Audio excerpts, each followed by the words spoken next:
And I'm going to introduce y'all to the brown bag today. Yeah, you are. Okay. Awesome. Hi, everyone. Thanks for coming today. So today is Monument Quilt Day. Woo! Okay, so right after the brown bag, actually, you can follow us down to the hop, which is where the setup is. And we had some great volunteers this morning to help us set it up, and it looks amazing. I think. So it's going to be on display from 1 p.m. to 6 p.m. today only. And all the lovely people on the panel are going to talk to you more about that today. So, but just for some other quick announcements about things coming up. So Queer Fest is already in the air. Tonight at 7 p.m. in WMST, there's going to be Dr. T.J. Jorian, who's joining Family Dinner, and there will also be a screening and discussion of his work, Transgeneration. Tomorrow at 4:30, as part of Queer Fest, Women's Studies will be hosting the powerful poet and activist Stacey Ann Chin, which is supposed to be incredible. Check out her YouTube videos. If you want to know what's happening more with Queer Fest, feel free to take one of these zines that we have in this box right here. They're awesome. And so just a little housekeeping thing.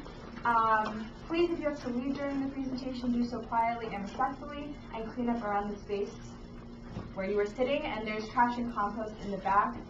Food scraps and stuff go in the compost, other things go in the trash can. And if you're also sticking around, if you could help us put away the chairs swiftly, then we can all go down to see the monument quilt together.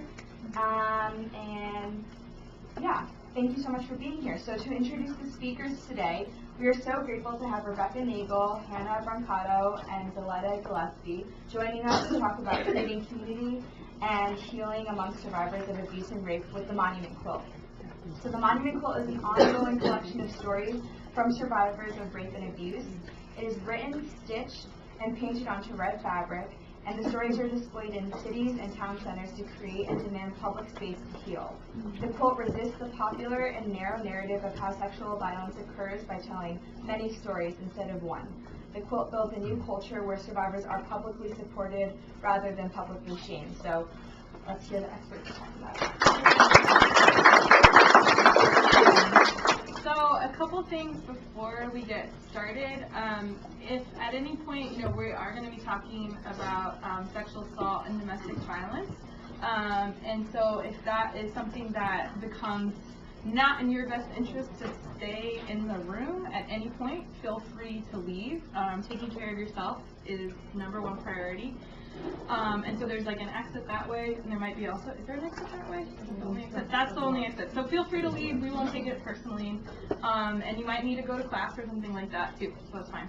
And then the other thing that I want to say to get us started is to recognize whose land we're on. So we're in Haudenosaunee territory, which is commonly known as the Iroquois Nation, which was shouldn't use the past tense, is a confederacy of Native American nations, and we're specifically on the land of the Oneida people today. So we're going to start off by introducing ourselves. So we are Forest Upsetting Rape Culture. So we're a artistic activist collaborative to upset the culture of rape and promote a counterculture based on consent. The primary things that we do is to promote consent through kind of media-based work, and then also to create supportive space for survivors through the Monument Quilt. So we're actually going to share with you a few different projects that we've done along those lines. So we're each going to introduce ourselves before we dive into the project. My name is Hannah Brancato, and I'm one of the co-founders of Force and the Monument Quilt. My name is Rebecca Nagle. I'm also a co-founder and co-director of Force and the Monument Quilt. And I am Deletta Gillespe. I'm a teaching and performing artist and assistant, technical assistant, etc. healing artist with the Monument Quilt. So we use social media a lot, which, if you're not already following us on Instagram and Twitter and Facebook, please do. That's the best way to keep in touch with us and to just see whatever we're working on at the moment. And feel free to tweet during the presentation if you hear any tidbits that you want to share. So just to start off with our definition of rape culture. In a rape culture, people are surrounded every day with images and other phenomena, laws, that validate and perpetuate rape. And the key thing that we think happens in a rape culture is that people begin to think about rape as a problem that can't be solved, and just the way things are, right? It's the water that we're swimming in. And so in our work, one of our main goals is to disrupt that and to say that rape can end and that rape culture can end, and that, you know, to kind of highlight and point out victim blaming and things like that that characterize rape culture when they're happening. So we're going to talk about a few projects and ways that we've done that. One of the earliest projects that we did was called Rape is Rape. So in 2012, some of our lawmakers were making really upsetting commentary about the way that the female body works. There was a statement about when women are legitimately raped, that the female body has a way of shutting down pregnancy, and other conversation that really actually centered around abortion legislation, right? But it was basically like with the intention of controlling women's bodies. And so our response to that is that by having these conversations about what is, you know, constitutes forcible rape, and talking about, you know, having a national conversation about rape but leaving survivors out of that conversation is really dehumanizing and, you know, not helpful to the way that survivors are already talked about in our country. So we countered that by projecting Rape is Rape along with stories from survivors who don't fit into the kind of narrow definitions of forcible rape that were being thrown around by our lawmakers. So this is an example of, you know, a public intervention, and you'll see that the monuments in DC pop up a few times throughout the work that we do.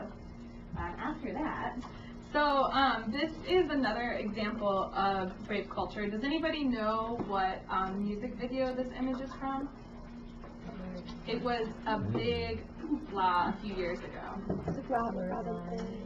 Yeah, it's blurred lines. So it's like the back of a naked woman, and on her bottom is a tiny little stop sign. So it's kind of this way of showing that stop is a way to flirt, or is just simply a joke rather than an important way for people to set boundaries. And women's bodies are like an object.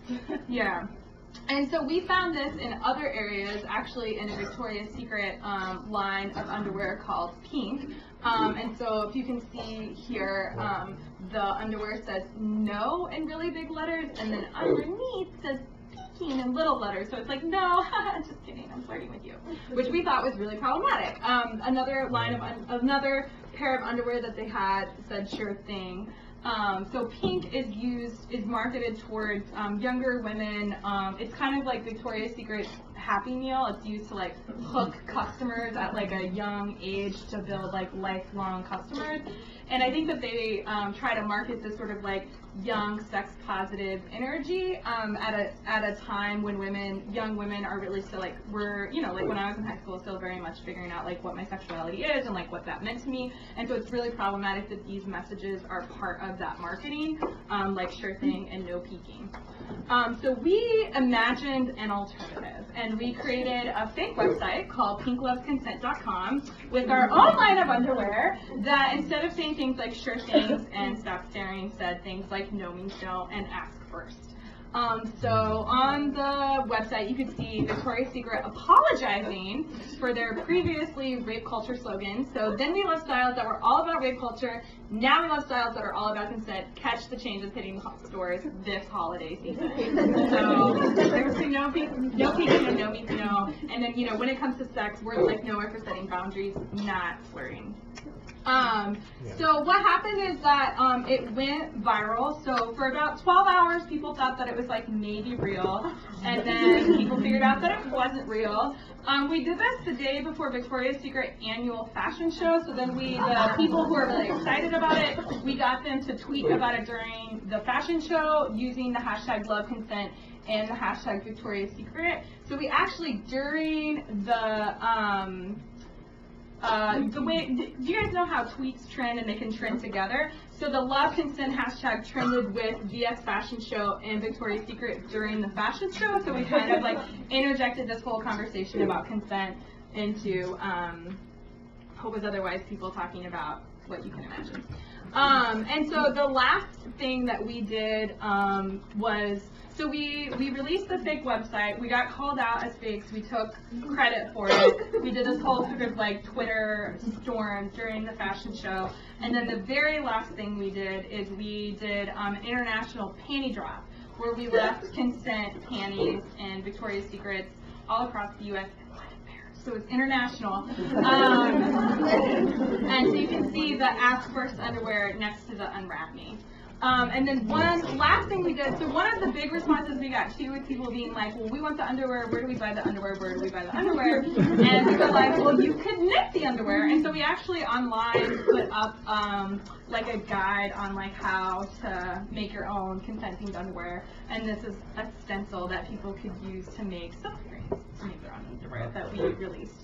And we actually saw a lot of college groups making consent underwear in the like aftermath of the Victoria's Secret prank, so that was cool to like spread consent culture in that way. And so I think that like just to kind of unpack like the tactic of that spoof, we really believe in the power of imagining an alternative and like imagining a popular culture where like the sex that is modeled in our popular culture is healthy versus violent and coercive. And so by like hijacking a brand like Victoria's Secret, we show how possible that is. And I think one of the ways we showed how possible was like how positive the response was. Like their own customer base was like, yes, like this is what we want on our underwear. And so I think it shows that we are a far way. Like I don't want to belittle the distance we are between like the world that we live in and the world as it should be, but I think that sometimes it can feel so impossible, and I think sometimes like imagining the alternatives and showing that there's actually a lot of public support for things like this can help it feel closer. I think one of the other things that can distance people from that reality is fear, and when we did this proof, I think that it really helped to show like the joy and like positivity that exists in the culture of consent that we want to create, and therefore the fear of like what people might lose by fighting against any oppressive system. Yeah, I think that this was just it was really meant to be like an entry point for people that might not already be doing the work, right? So like you in the room, like maybe you're already familiar with feminism, maybe you already knew a definition of rape culture before you came today, right? But for folks that maybe have never heard the term consent, this could be an introduction to that idea. Yeah. And we also did this in 2012, so the national conversation about consent has changed a lot in the past few years, and is at a, like, in 2012 I would say it was 98% sex positive feminists who were talking about what consent is. Yeah. And I think that's really shifted. So one thing that we want to talk about some today in our talk and covering these projects is community organizing, which is a primary part of what we're doing. So we, on the one hand, we're doing these like flashy, internet-based and in public space-based art projects. And the purpose of doing those things is to gather people's voices together, right? And for there to be more visibility to survivors' voices, which are often, again, like the Rape is Rape the projection that we did, left out of national conversations about sexual assault. We may be talking about sexual assault nationally, but we're certainly not hearing from survivors very often, which is why like that moment when Lady Gaga performed at the Oscars was a big deal, right? Because there were actually survivors standing on stage. Like that it actually is a big cultural shift, right? So we're in this moment where we're starting to see some of those things. And we want to share with you some of how we're doing that. So with Victoria's Secret, how we did that, we didn't work very directly with college students.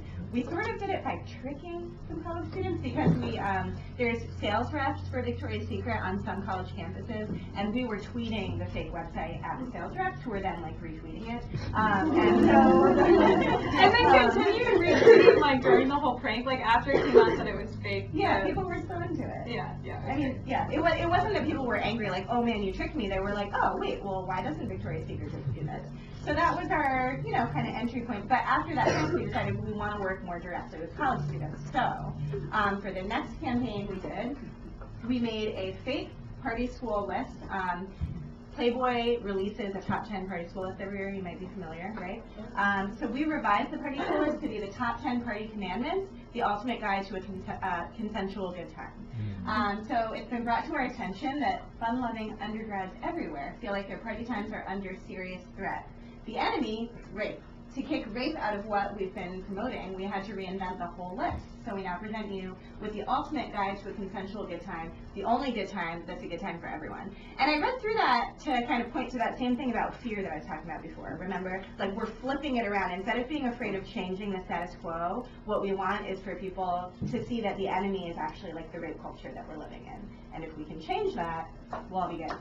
So rape is only a good time if you're a rapist, and consent is a good time for everyone. And what we did in this list is that we actually like highlighted 10 different student groups, not colleges, but student groups across the country that were doing a really good job of promoting consent on their campus. So this is UW Oshkosh, no, Madison. Yeah, University of Wisconsin-Madison. Badgers Get Consent Yeah. is the student group, and they made boxers that say asking is the first thing I do with my mouth. So they're one of the groups that we highlighted. And part of why we wanted to do this is like to bring visibility to the amazing work that students are doing nationally. This was in 2013.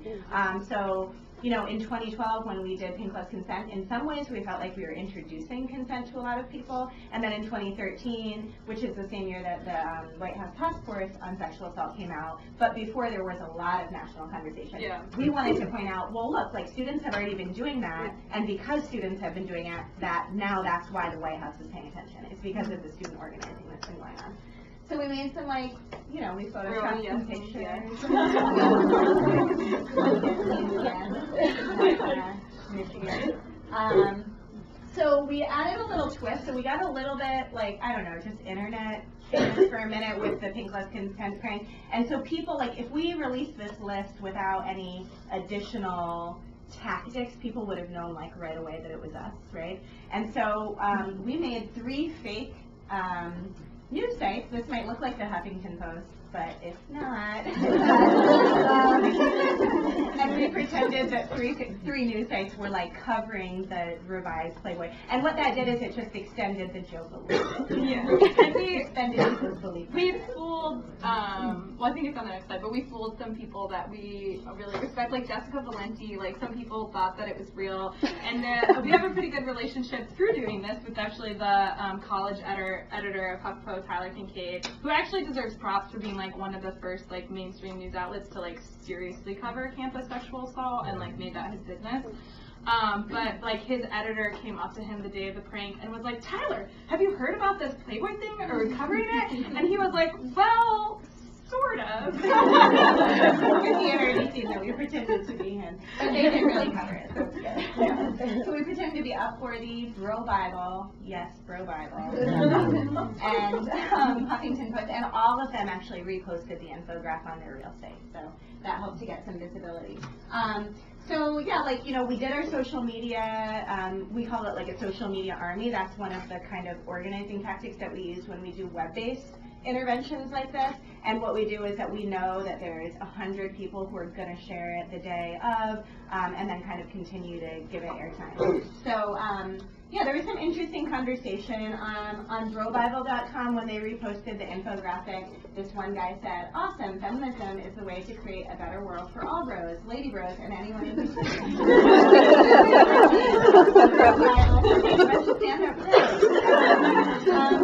Like with the Playboy group, like, you know, again, we're not trying to preach to the choir. We're trying to like expand, like, who can participate in this conversation. And part of the point is like to make it kind of, you know, cool in the eyes of whoever the audience is to have these conversations, right?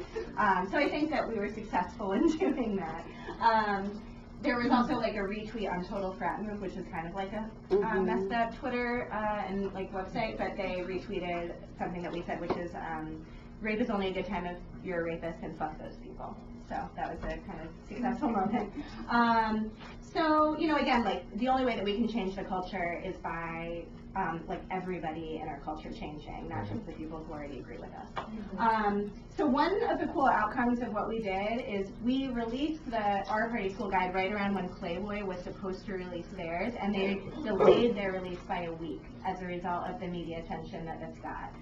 So we, made a little dent in the Playboy, franchise. And we're, if you look at this graph, we're the blue line. This is how many people tweeted about Playboy consent, and then the orange line is how many people tweeted about Playboy party school. And you notice the blue line goes a little higher. So we followed up the action with a contest. We're actually about to host another consent-themed contest we're going to tell you about at the end. But the contest was that we just wanted more student groups. We knew that the 10 that we featured weren't the only ones to share what projects they were doing to promote consent on their campus. And along with the contest, we released a zine where you could basically take like a campus climate survey. You can go through and kind of ask questions to get a sense of how is rape culture playing out on your campus? Is your campus supportive to survivors? Are students on your campus supportive? Is administration supportive, et cetera? And then, based on the results that you get on the quiz, you can kind of see what kind of intervention might make sense on your campus. So we're doing these big kind of national projects, but what we know is that every single community, and this applies, to communities as well as like colleges, right, is different. And what's going to work and the way that people are going to hear the message is going to be different. So this was to just encourage people to like adapt it and personalize it to what makes sense for them. So some of the ideas are like, bring consent to a new audience, and we used The World is Safe for Bros to Be Feminist Too, which was written in the Bro Bible article as an example of that. Give people examples. Brittany Elizabeth Williams, you might recognize as the cover girl from Pink Plus Consent, did a project as follow-up to Pink Plus Consent where people just like wrote examples of what consent is on whiteboards, and it was a photo-based project. Do a consent workshop. We do consent workshops. Or, maybe you need to sue your school if there's Title IX violations, and there's some resources for that. In particular, there's Know Your Nine, students safer students active for ending rape and rape on campus. There's also the Campus Accountability and Safety Act and the White House Task Force on Sexual Assault. So if you need help navigating like what Title IX is, another group that's not on here is Serve Justice that actually helps students to bring legal cases against their schools when their schools are in Title IX violation. So yeah, some folks, this was the winning consent campaign from UCLA. We did it by the number of likes that were received on the Facebook page. And again, I know it's dated now, but 2013, there are no blurred lines when it comes to consent. That was one of the big conversations that was happening, was around the Robin Thicke song. So, so that's the Playboy truth and some of the community organizing that we did around it. So that's sort of the work that we do around imagining an alternative world where consent is sort of how we talk about sex, is what is in pop culture. And the other work that we do to upset rape culture and imagine an alternative is imagining a world where survivors are supported rather than shamed. So this is an infographic that we actually use to sum that up. So we feel like we live in a culture where survivors are blamed, where as survivors we are isolated, silenced, and taught to doubt ourselves and not name our experiences. And instead, we should live in a culture where survivors, we know that we are not alone, that we are heard, that it's not our fault, and that our communities tell us that they believe us. And so we read this book by Judith Herman, who's a feminist psychologist. And she talks about how there are public monuments to traumas, like veterans of war have public monuments. And if you think about the Vietnam War Memorial, that's where like families and also like veterans that lost people that they knew when they were in combat can go to mourn. And there's not only like a private process of mourning, but this public process of mourning. And if you think about that in our culture, even though our culture is totally backwards around like trauma and grief and how we like cry in public and all that stuff, there are like a lot of other ways that people are allowed to express pain in public, and we just really don't have that for sexual violence. And so we decided to create a series of temporary monuments to survivors of rape and abuse as a way to create this platform for public healing. And this was the first one. So it's a poem written by a survivor that says, "I can't forget what happened, but no one else remembers." And we floated it on the reflecting pool of the National Mall. And the second and final tip, which is taken on a license is the Monument Club. So, the monument quilt started in 12, right? 13, I'm sorry, I get the dates. So anyway, these two ladies began with approaching several communities of faith in the Baltimore area, and my church was one of them. And so it was the Spiritual Empowerment Center in Baltimore.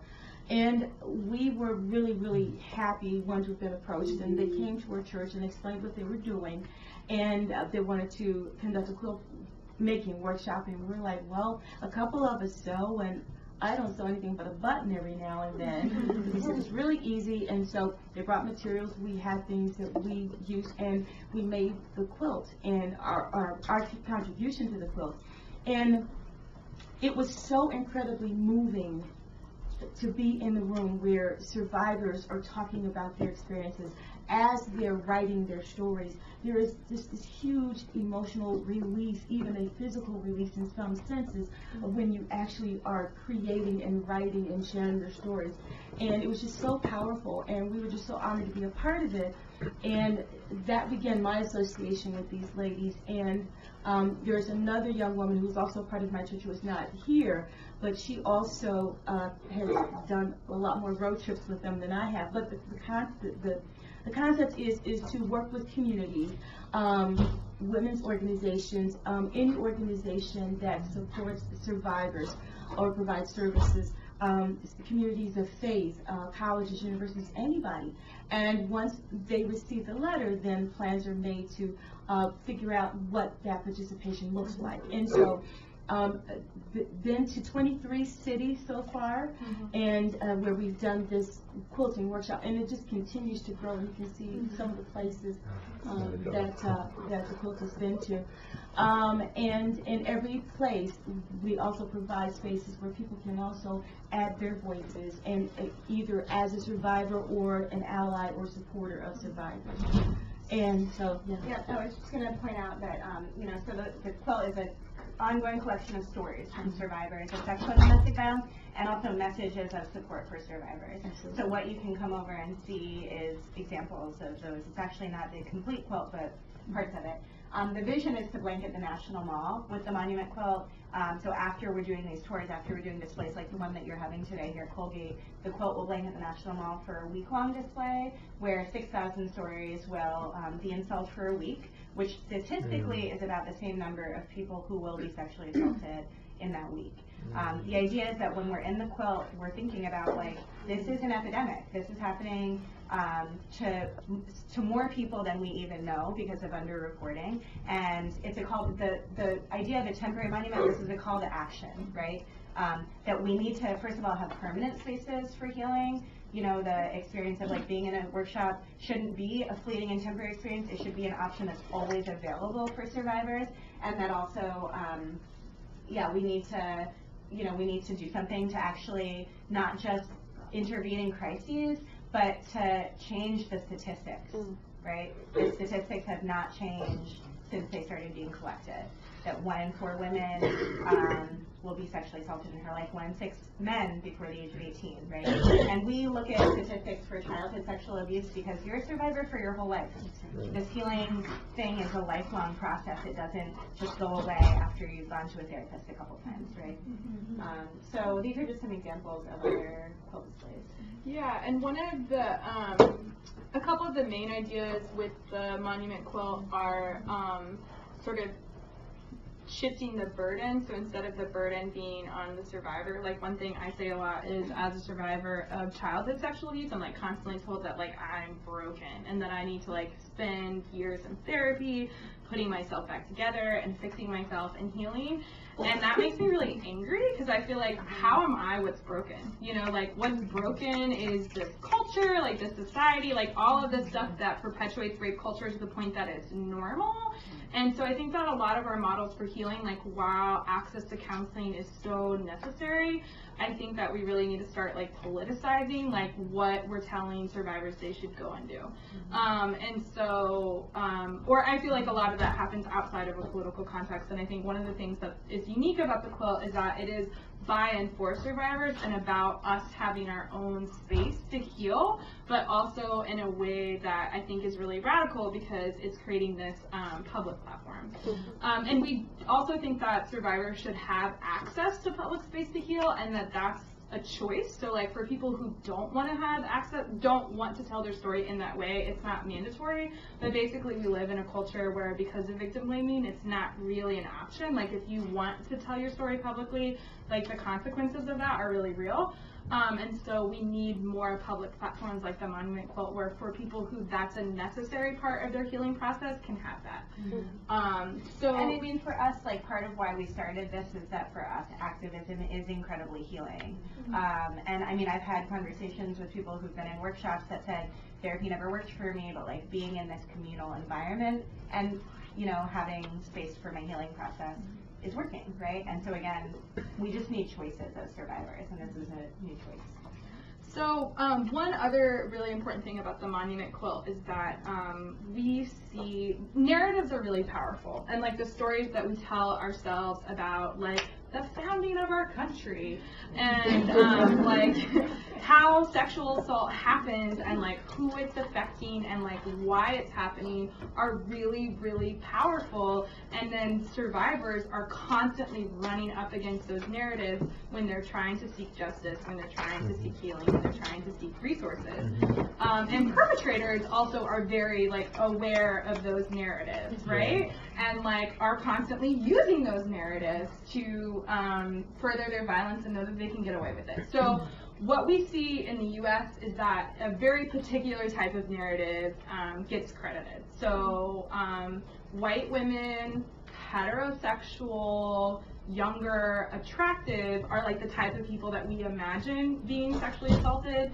And then people who fall out of that category, people of color, genderqueer people, LGBTQ people, even just like, you know, we're working with the Maryland Disability Law Center on this forum that's coming up, and like one of the big lawsuits that they're working on right now is patients who are being sexually assaulted in mental institutions. Because if you're institutionalized for insanity, who the hell is going to believe you if you say that like someone here is sexually assaulting?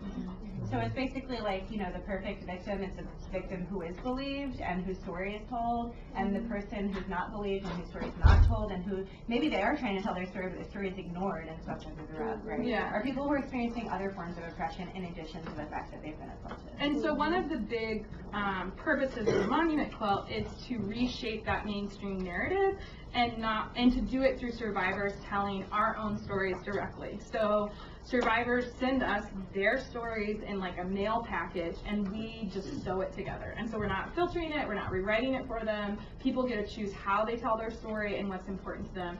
And then we also use the quilt as an advocacy tool very intentionally for different demonstrations to point out like systems that are creating sexual assault. So one of the other ways that we're trying to shift the mainstream understanding is instead of it being like an interpersonal problem, like a problem between two people or a problem with like one person who made a bad decision, is to point out these systems that are creating it. So this is a picture from a quilt display we did at a commutation hearing for a woman named Tondaleo Hall.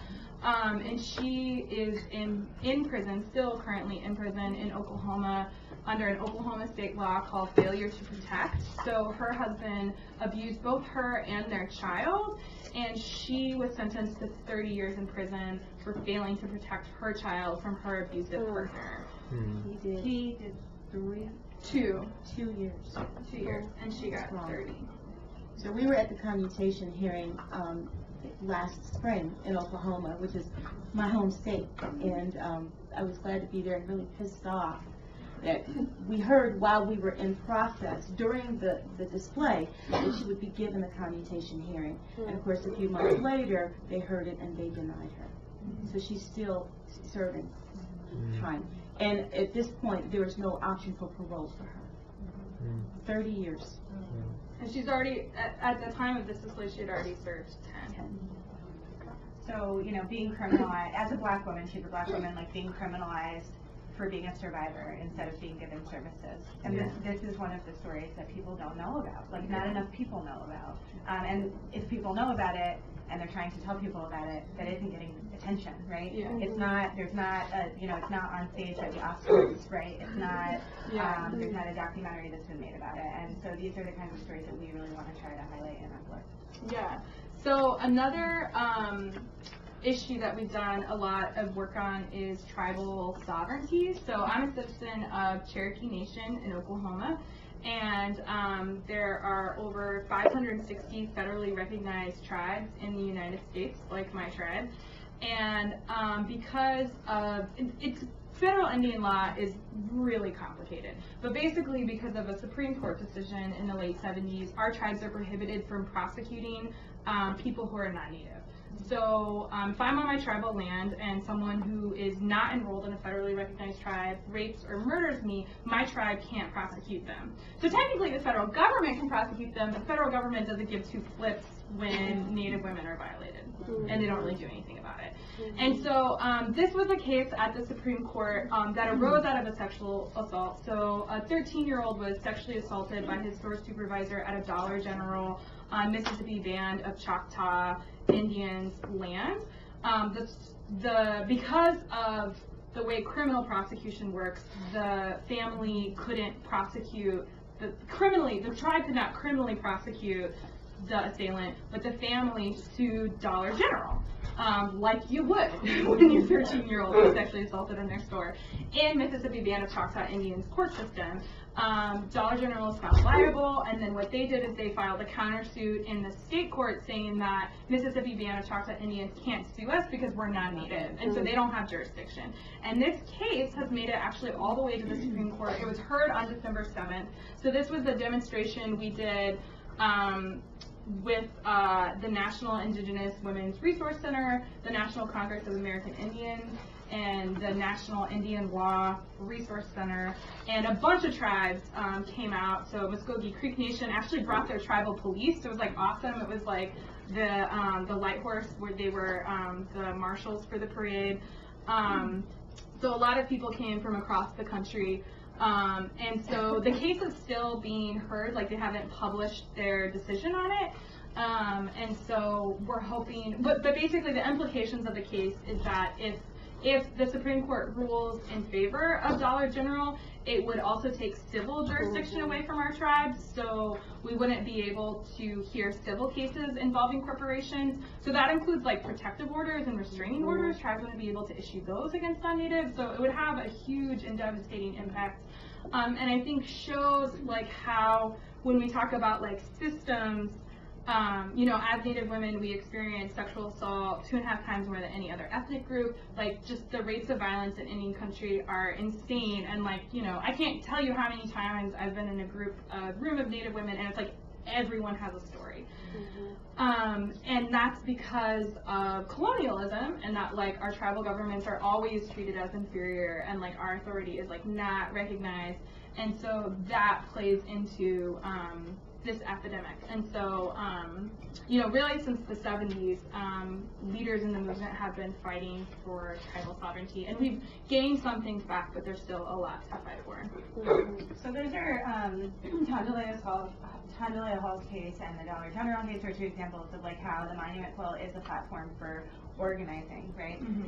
And so, different people can get involved in the quilt, obviously by hosting a quilt display, which you all are doing today, and by making a quilt square, hosting workshops. So there's all of these kind of levels where, people are becoming part of the project and part of the network of survivors and allies that are organizing against, cases like the Dollar General case, against rape culture generally, against what has happened to Tondalea Hall, right? And the unfortunate reality is that like some of this stuff isn't going to come to a resolution. It is a cause for rage. The fact that Tondalea Hall is still in jail is a cause for, is still in prison is a cause for rage. And for us to be able to, share space to figure out what to do with that rage. Like how can we organize to prevent that from happening to another person? Like, is there something that we can still do for her? Is kind of the goal, right? And so again, just kind of the simple act of getting together to share our stories to make these quilt squares is one way of just starting that organizing process, which again might seem really big.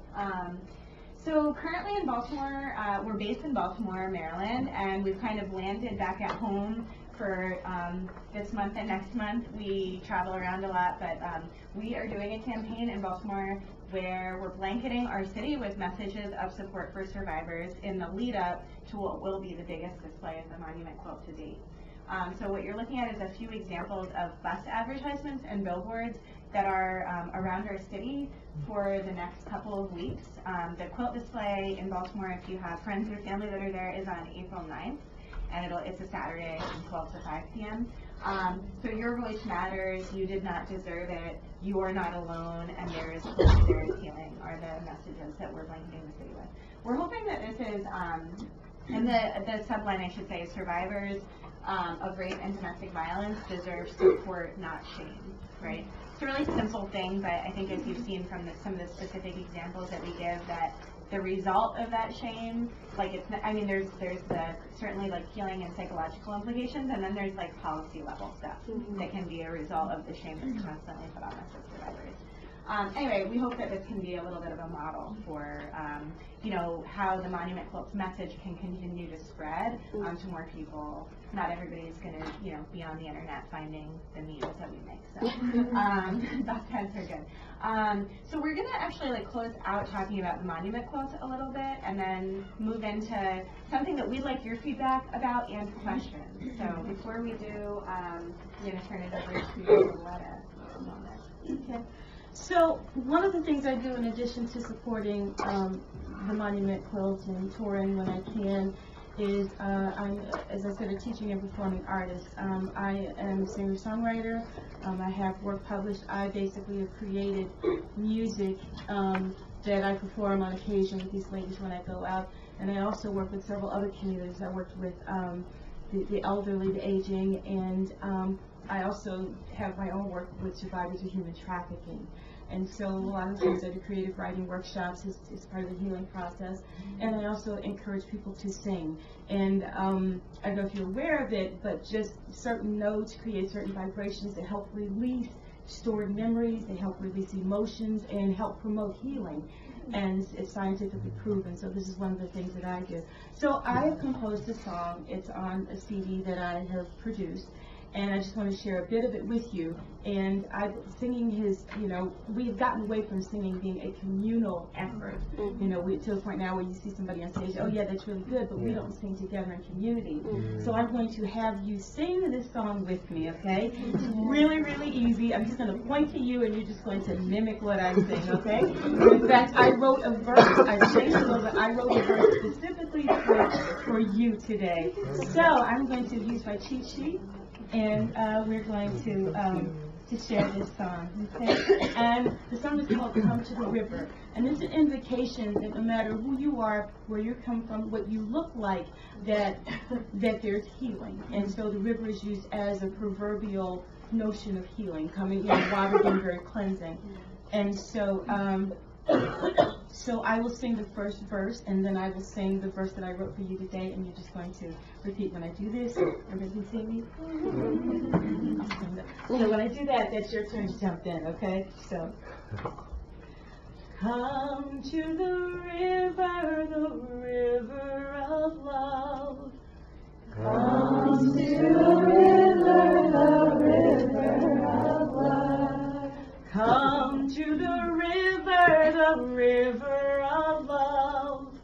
Come to the river of love. Where all are open and all are free, and all are nestled neath God's big umbrella. Come to the river of strength. Come to the river of strength. Good. Come to the river of strength. Come to the river of strength. Where all are gathered and all are supported and all are standing in love and on purpose. Come to the river.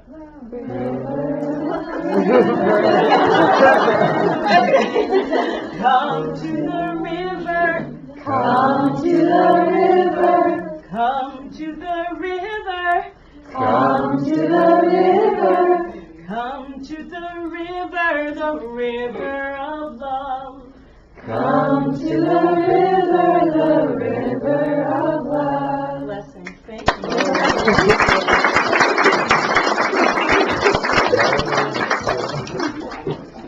I know, choir, yeah. Awesome. Cool. So, yeah, we have time to do this. Okay, so something else that has been going on, we are juggling on, but one of the things that we've been working on is that Maryland had an affirmative consent bill that would require all college campuses to adopt an affirmative consent policy on their campus. A lot of colleges nationally have already been changing their policy because of the White House task force on sexual violence. But anyway, we tried to do some rallying of students around the state to get attention to it. Unfortunately, it looks like the bill is not going to be passed, which is ridiculous, but it shows where we are as a country. Like, we've gotten some places, but we still have a far way to go.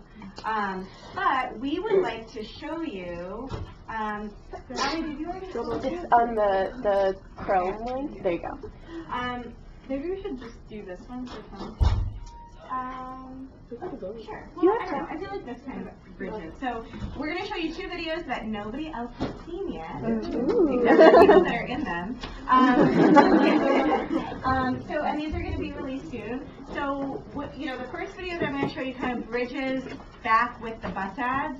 The hashtag that we're using with the bus ads is Survivors Deserve, and trying to get a conversation about survivors deserving support, not shame. And then I'll explain the next one. I deserve a partner who can witness my story and affirm my healing. I deserve to be cared for. I deserve partners who respect my boundaries. I deserve to define my sexuality on my own terms instead of being defined by what happened to me. I deserve pleasure. I deserve space to heal. I deserve to not be treated like a burden, or too much, or overwhelming. Witnessing my story and supporting me are not too much to ask. I deserve connection. I deserve to take my time to love someone. I deserve to be heard. I deserve the right to happiness. I deserve to be seen. If you are a sexually active adult who has had or will have multiple sexual partners in your life, it is not a matter of if you will sleep with the survivor. it is a matter of when. We all deserve consent.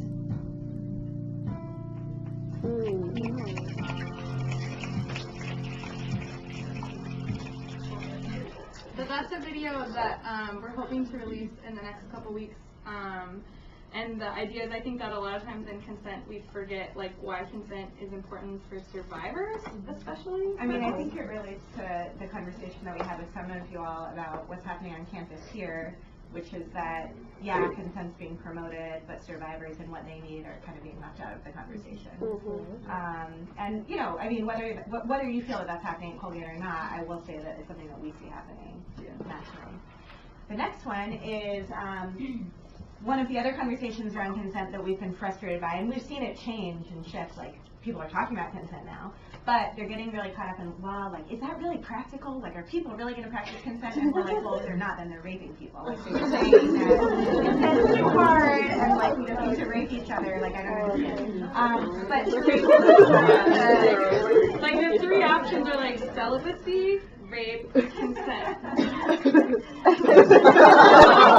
In terms of some of the, like, oh my god, it's so hard, we are doing a campaign called Consent in 30 Seconds or Less, and it's going to launch with the video we're about to show. But here's the call to action, is that we're looking for students to make their own 30 seconds or less videos.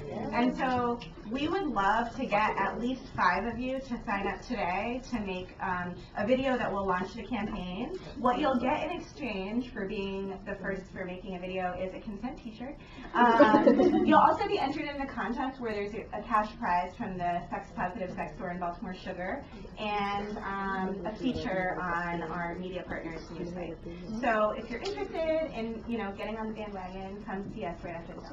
Okay, and then this is our video. We're still editing it, but we want to show it to people to get ideas before we make the final version. So feel free to tell us what you think.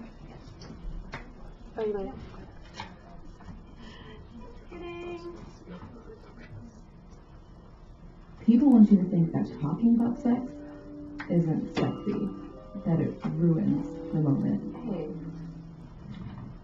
But those people don't have any imagination. There's something about wanting to try.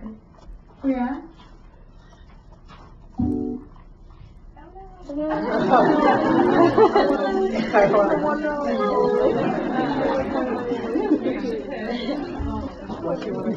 Well, maybe, why don't, because we wanted to leave some time for Q&A, so we'll open it up to questions, and then I think we might just have to hit refresh. Yeah.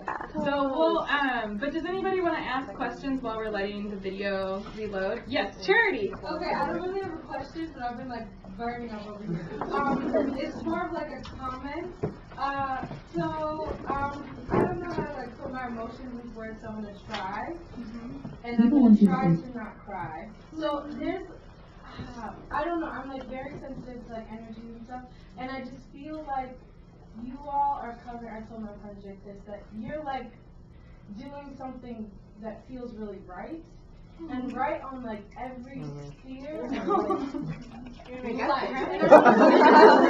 just like I think like physically, emotionally, mentally, spiritually, like with the land, like through and through, like top, down, and bottom, like it just feels right. And I think that means that you all had to do some kind of like love work with yourself and with each other that we don't see enough of. And like the fact that you're talking about indigenous work and you're also talking about spirituality, you like went to a church and you're talking about criminal justice, like, and then and then the fact that like the monument quilt is a fabric, and I'm like freaking out. And we have like broken things in our world and our lives and in our bodies that change our own fabric, and you're like literally laying out fabric and weaving in like love and you, and it's just amazing. And I'm sure you've heard, like, I just want to tell you again, this is amazing, and I'm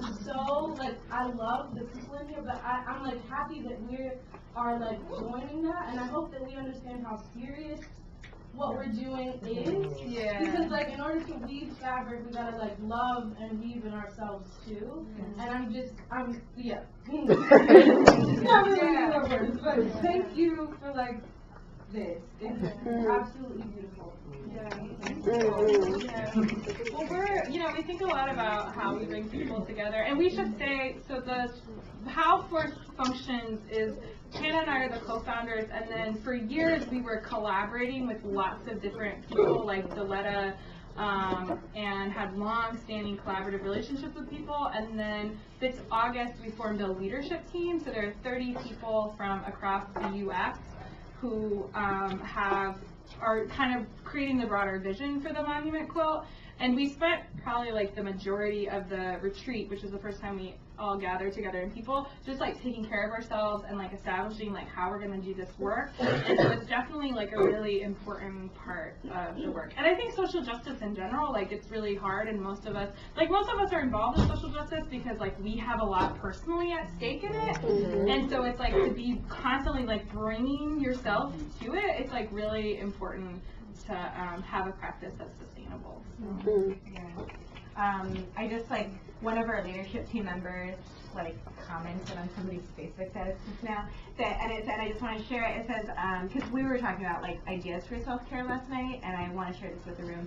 And so what Kalima wrote is that pay attention to whatever brings you joy, and do more of it. It's like really kind of simple, but it's not easy. Like the kind of self-work that you're talking about, it's not easy. It's actually really, really challenging, and it's really against like all the stuff around us. But it's important because if you think about the kind of feminist movement in the 70s and the setting up of crisis centers, rape crisis centers, that they didn't exist before 1970. Okay, like there were no domestic violence shelters in this country before the 70s. So there's some really important work that got done, right? But unfortunately, we're at a point now where it's like really professionalized, and people are people that are like serving survivors and people who are survivors themselves seem to be separate, But the reality from me working in a domestic violence shelter is that people working in the shelter are survivors too. They're just not talking about the fact that they're survivors. And that's, I think that can be really toxic for like the work we're trying to do. So thanks for, noticing that. Thanks. We think a lot about it. Any other questions while the video is loading? Or comments? Feelings? Yes. Have you guys looked at all into like porn and that impact on rape culture, like statistics? Like when I thought of this, I thought of like, oh, that'd be so like, I mean, it'd be really hard, but like make your own porn of like, like different bodies, different people, like not the mainstream. I was just curious if you guys have looked into that culture at all. We've totally talked about porn. I mean, if you want to make a pornographic video, like, I mean, I don't know what we have to do for it to be on YouTube, but holy cow! Like, I think that porn is really important, and I think that too, like, a lot of what's happened in our culture is just that, like, sex has just been like commodified, and so you see that in porn or like beer ads or whatever. And so like one of the things with Victoria's Secret is like Victoria's Secret almost has this like branding of sexiness, but it's not like, if I think of like what Victoria's Secret is trying to sell me as a potential customer, it's not actually like pleasure. It's not like me feeling good in my body or having really like banging sex on a Friday night. It's all about like this image and like me like fitting this image that has actually nothing to do with my own pleasure. And so I think that we see that in sexual culture a lot, that we've taken like the substance out of it and it's like this image of what sex should be. And it's very transactional. So exactly. Right. I think about that a lot. And I will say this, that I actually, with my work with survivors of human trafficking, there are 2 women that I started a creative writing workshop with last year, and that is one of their goals, to take the whole images of the sale,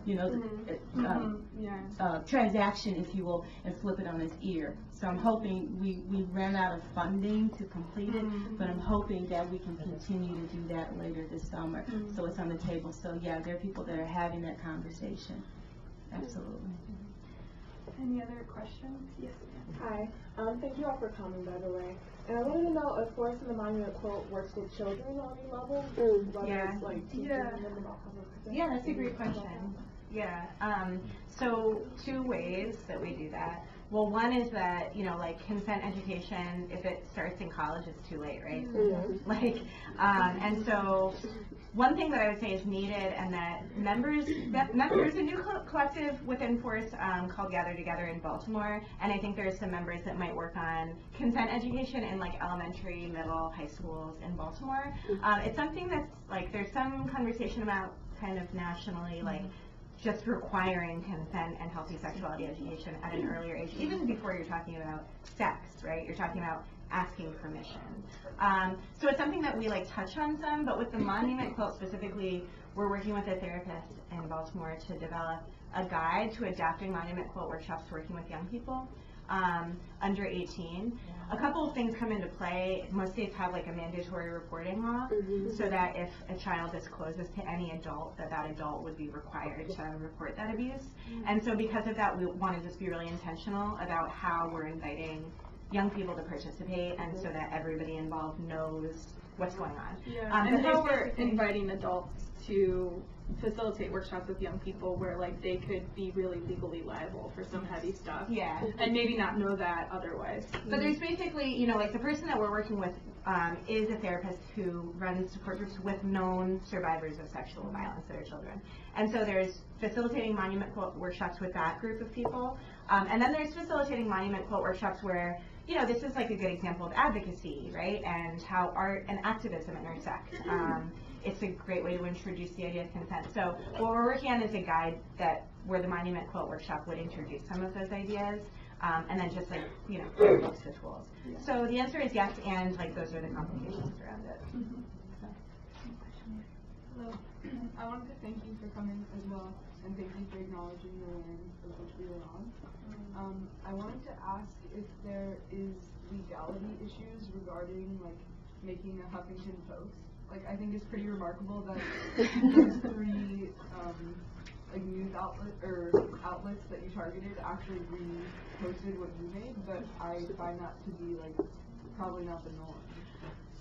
So, with the cultural spoofs, the legal issues, like the law is on our side, but it's still running into tricky territory. So the way copyright works is there is this parody clause where if you're not competing but you're making a parody or critique, you can actually use copyright material. And so we worked with lawyers to figure out what we were going to do, and then when Playboy was threatening to sue us, we worked with lawyers to figure out how we wanted to handle that situation. And so the Electronic Frontiers Foundation is a really cool national group that works on like freedom of speech on the internet and takes this stuff on. The other group that has done a lot of this type of work that has online resources is called the Yes Men, and they have this thing called the Yes Lab, where they're kind of like the people who like popularize culture jamming, and so they have online resources. So like if you want to do a culture jam, like people could sue you. Technically the law's on your side, but that doesn't mean like the legal fees are on your side. So I definitely like have those resources in place first. But it's like, and I think too, like a lot of things are like this in our country where actually we have like more freedoms and rights than we're like led to believe. And so it's like popular belief that it's illegal, even though it's totally legal to do that. Yeah, I mean, like because we create so much buzz and media, you know, kind of brands and things like that have been sued like that. There is precedent for that. But I think just, you know, it depends on how much attention you're bringing to your work, right? That's part of it. But yeah, I mean, you could fight that.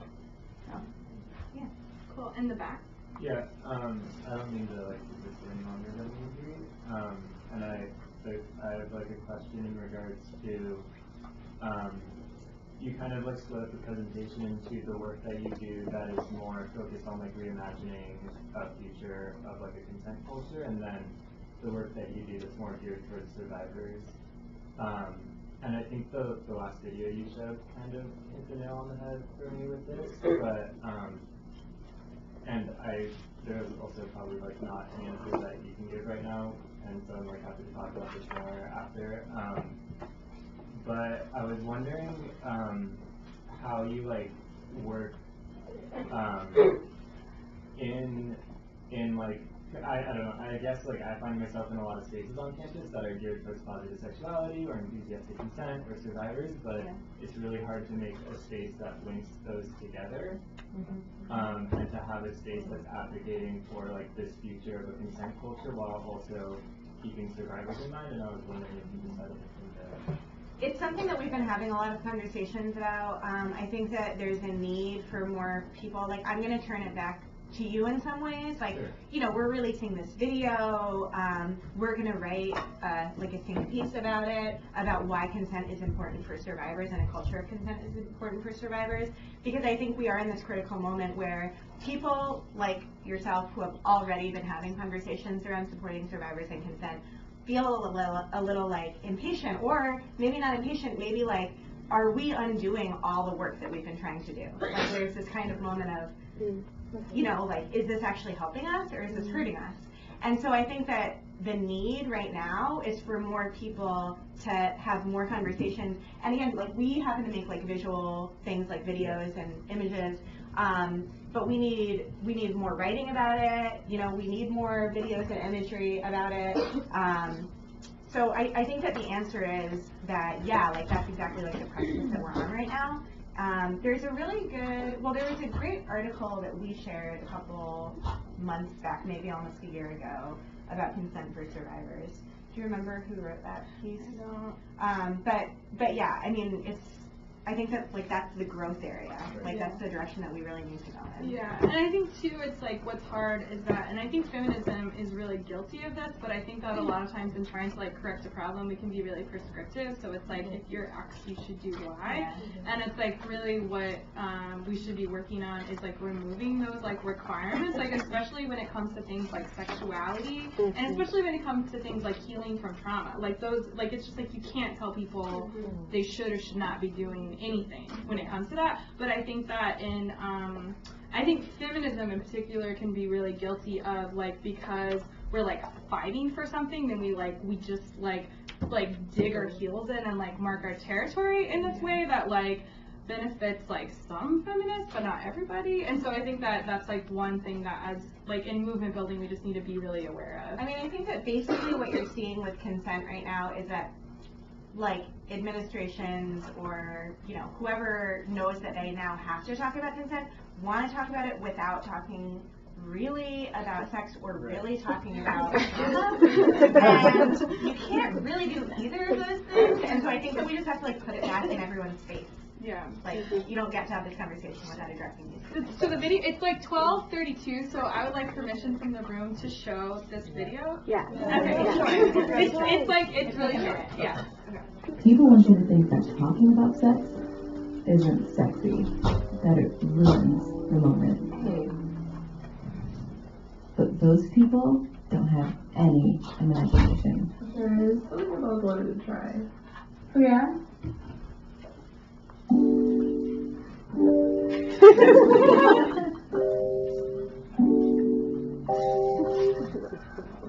How does it sound to you? That sounds amazing. You get the fish tank, we'll be outside and do it. How much is it?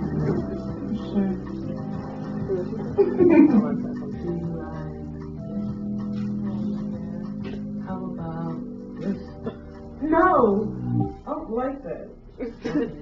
How about this? Do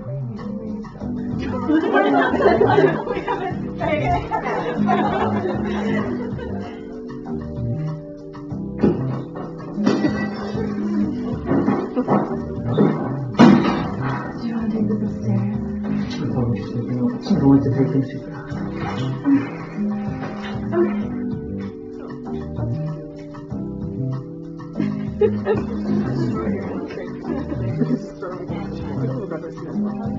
The end is going to say, sex brought to you by consent. I forgot cool.